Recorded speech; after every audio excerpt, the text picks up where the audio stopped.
Ave Regina, Mater misericordiae, vita dulcedo, estes nostra salve. The Lord be with you. A reading from the Holy Gospel according to Matthew.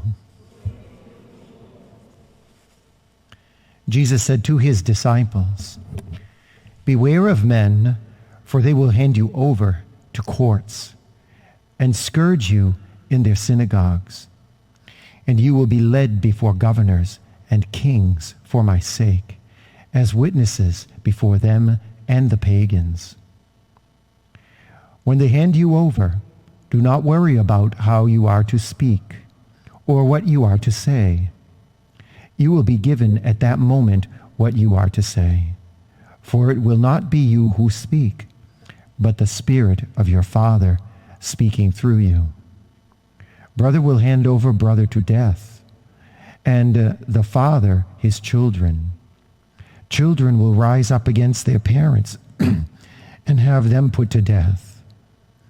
You will be hated by all because of my name, but whoever endures to the end will be saved."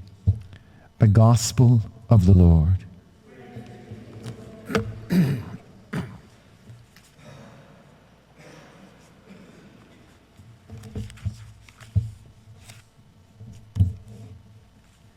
When you read the account of Saint Stephen in the Acts of the Apostles, you see that this man knew his scriptures.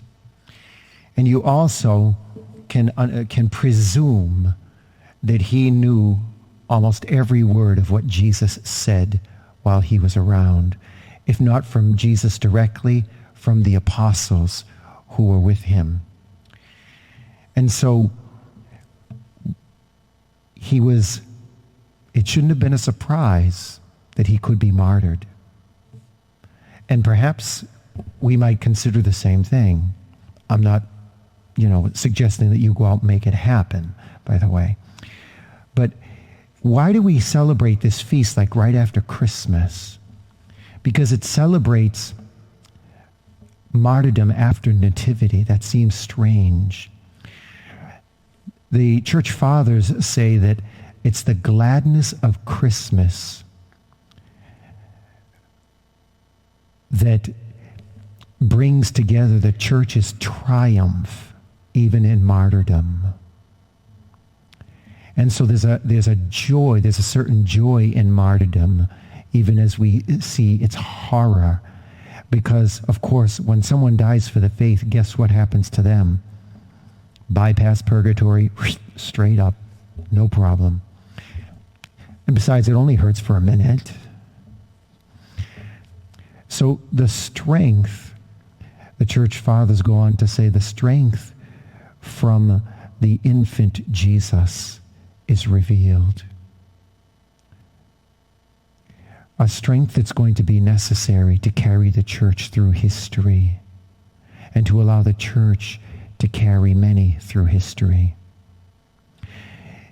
I found out this morning when I was doing some reading, I never knew this before. I must have missed something in biblical studies at the seminary. The word Stephen means crown. And so he courageously wore the crown of Christ, you could say, which was the crown of thorns, the crown of suffering. He's celebrated for wearing a crown because his Jewish antagonists did not recognize the glorious crown that Stephen would be receiving shortly. And you also see in Stephen the power of prayer. He was strengthened by prayer, and he was also strengthened by agape love. That love that desires to lay down life for one's friends as Jesus did. Stephen then overcame the raging cruelty of Saul and won his persecutor, that is Saul. He won his persecutor on earth as his companion in heaven. And the church fathers would talk about how they were celebrating one another with joy when St. Paul finally met St. Stephen after he was martyred. As for his murderers, he forgave them. He forgave them in the same way that Christ forgave his murderers at Calvary. Lord, do not hold this sin against them, he would say. In other words, he's asking for the absolution of those who attacked him. There's a saying in the church called the blood of the martyrs is the seed of Christians. And indeed, you also see this in the life of St. Stephen. It's interesting that when Stephen was martyred, immediately a great persecution broke out in the church. And you would think this is a time of horror, but it made people scatter to different areas. And what did they do? They talked about Jesus wherever they went, and the gospel was spread prolifically.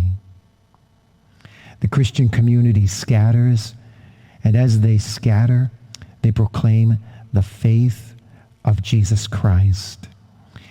And they do it with the power and the grace of Christ, who desires to build a church for the future, even out of the blood of martyrs. And although that might sound cruel, the martyrs, as they stand in heaven in the glory of God, are very proud to bear the badges that they have won, not like the badges of Christ in his side, on the hands, and on his feet, but the badges that were given to them in the suffering of martyrdom. And so there's a beauty here, but at the same time, there is this cross that we all must face. And yet, even in the midst of martyrdom, the cross becomes glory, a glorious crown for the faithful. Regina Celi, letare, alleluia, qui aquam meruisti portare, alleluia, resurrexit sicut dixit, alleluia.